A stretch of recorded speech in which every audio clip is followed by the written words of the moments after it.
Друзья, приветствую на моем канале. Подписчики, случайные зрители, любители Мерседесов, любители и ценители Мерседеса R-класса, 251 кузов. Сейчас еду на станцию. По видео, так скажем, это будет третий эпизод. Но на самом деле, с 2015 года, как я приобрел автомобиль, я все пытаюсь избавиться от этого стука в передней подвеске. Сейчас у меня появилось время, с мастерами договорился, еду на станцию устранять этот стук. В настоящий момент мое мнение и мнение одного из комментаторов, спасибо, кстати, за комментарии, которые пишете, совпало. Я свою версию еще до этого на станции озвучивал, что возможно стучит шток, именно гайка. Может быть, я немножко неправильно говорю, может быть, комментатор, который мне писал свой коммент, поправит. Но у меня вот все равно в голове сложилось такое мнение, что шток стучит именно вот гайка. И как бы вот какой был у меня комментарий по поводу того, что это болезнь МЛ и эрок, что получается гайка на штоке закручена до конца, она и брякает. Вот. Я как бы об этом думал, но меня как бы толком на станции не слушали. Ну, мастера же как бы им виднее, я ничего не говорю. Вот, потому что ребята, возможно, с данной проблемой не сталкивались, но я этих парней знаю очень давно. Одни только положительные эмоции, так скажем, всегда все делают отлично. Вот. Но с этой проблемой, как бы, вы сами знаете, на форумах это обсуждается, там 70 с чем-то страниц уже, наверное, там, если не больше, по поводу стука, что только люди не делали. Вот. Но в интернете полной информации, как говорится, нету, как избавиться от этой проблемы. Но сейчас мы с вами от нее попробуем избавиться. Значит, с мастером мы определились, снимем стойки, может быть, одну. Для начала вытащим металлическую пластину, которая на стоечку крепится, и вот, возможно, об нее бьет как раз шток. То есть, как вот и у меня было написано в комментариях, парень писал, что гайка не до конца закручена, соответственно, у штока появляется свободный ход, и вот он бьет по вот этой пластине. Сейчас мы для начала как сделаем? Мы вообще снимем пластину, может быть, с одной стойки пластину, а потом прокачусь и посмотрим, бьет, не бьет. Вот. Но если не бьет, то уже будем думать. По месту закрутим, то есть, как мне писали уже, что нужно сверху закрутить уже. Вот там кто-то, вот как раз человек, который писал мне коммент, он пишет, что пластину разрезал. Вот. Но мы попробуем без пластины закрутить, потом снимем стойку обратно, и, наверное, поставим обратно эту пластину. Но если это все вот так вот будет. Но все равно посмотрим. Как говорится, надежда умирает последней. Хотелось бы мне навсегда уйти от этой проблемы. Значит, сейчас со станции продолжим. Сняли, не снимая стойки, пластинку.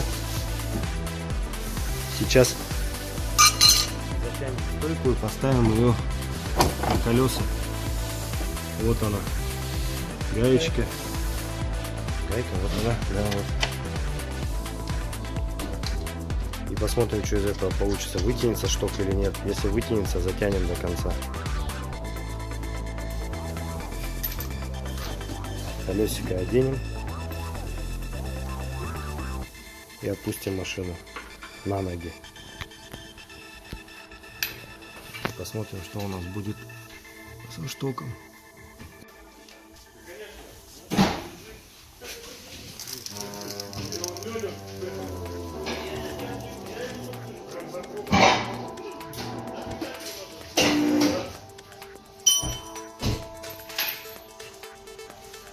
Они нормально затянуты.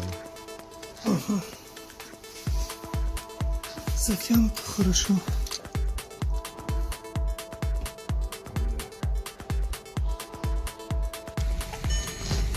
Вот она, самая правильная диагностика.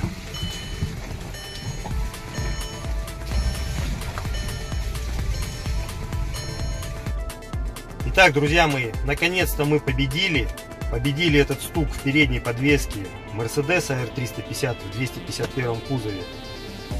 Значит, проблема была в чем? Видео вы посмотрели, вкратце снял. Во-первых, батарейка заканчивалась, не подготовился я немножко. Ну и суть разборки, то есть вы можете посмотреть в предыдущих видео по стуку подвески. Ссылочка будет на эти видео в описании. Кому интересно, посмотрите. То есть мы там шли, как бы, можно сказать, верным путем, но немножко не дошли.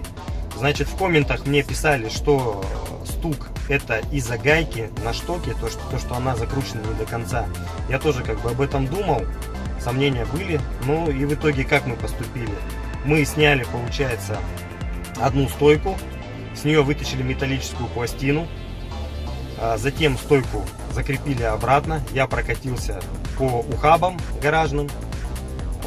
Значит, стук с правой стороны, потому что с правой стороны мы снимали эту металлическую пластину, которая одевается на стойку, он полностью пропал.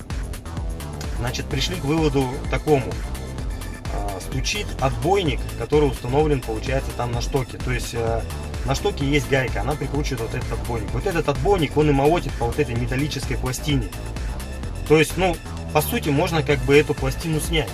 Но, естественно, резинка, вот этот отбойник, он может не выдержать, порвется. И, соответственно, шток стойки выскочит наружу. Это все выльется боком. Просто непонятно, сколько эта конструкция продержится.